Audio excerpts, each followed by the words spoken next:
Hello, my name is Esteban, and if you're watching this, I just have one question for you. Have you ever imagined a job where you get paid just to give ideas? No, like literally, you just sit in a room, dive into your imagination, say something bold and creative, and boom, that's your job. Well, that's exactly what I want to do with my life. So I'm obsessed with two things: ideas and music.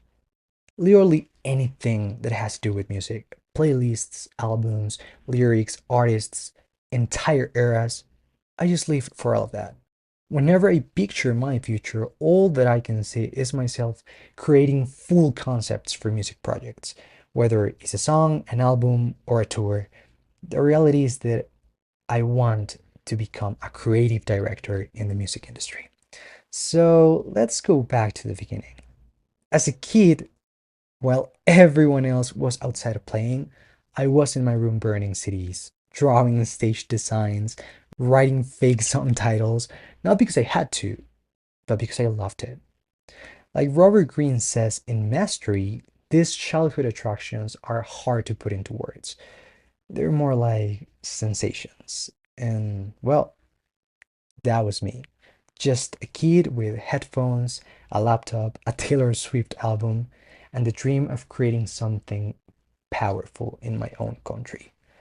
But growing up, I realized my ideas didn't really fit the picture. My taste wasn't popular. I loved pop, K-pop, and alternative music. And in Colombia, I felt like everything had to be reggaeton or vallenato.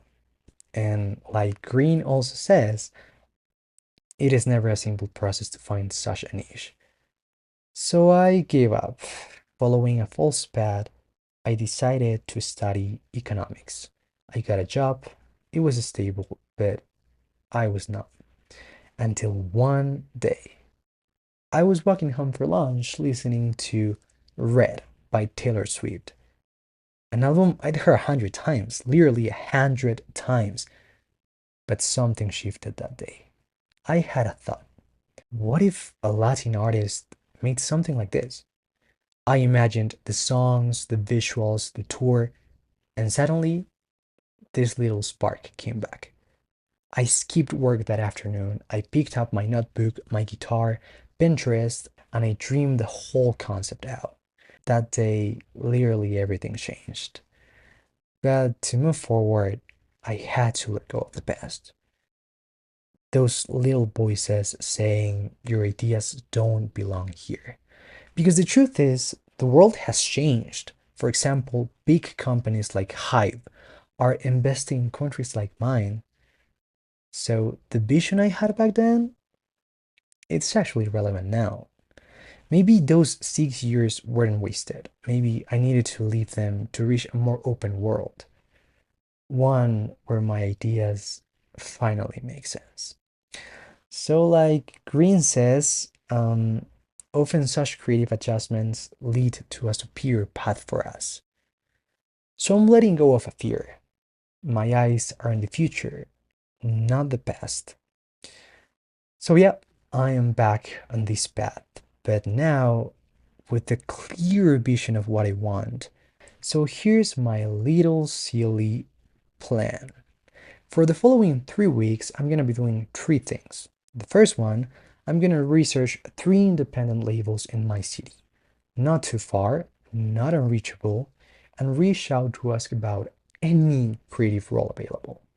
The goal, at least one callback. Second, I'm going to study three local indie artists, not big names, not famous people, just people I truly believe could benefit from my vision.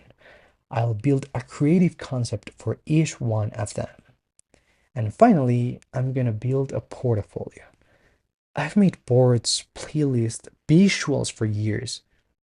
I just think now it's finally time to show those ideas to the world.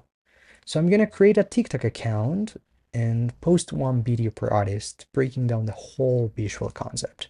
The thing is, I just know this is what I am meant to do, and I'm gonna make it work. Thank you.